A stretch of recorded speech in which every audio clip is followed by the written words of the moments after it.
ফেরির উপরের দৃশ্য এটি। এই যে তারা তো খাওয়া যায়, তাই না?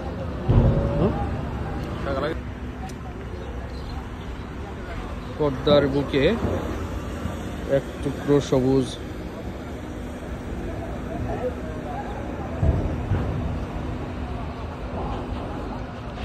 এটা হলো ফেরির দৃশ্য। ফেরির উপরে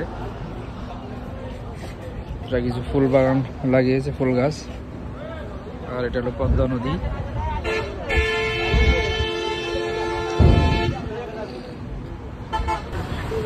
এই যে গাড়িগুলো আসছে ফেরিতে ওঠার জন্য।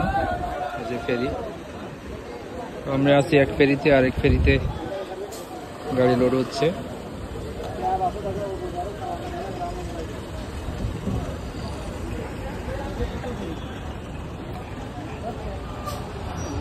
অবস্থা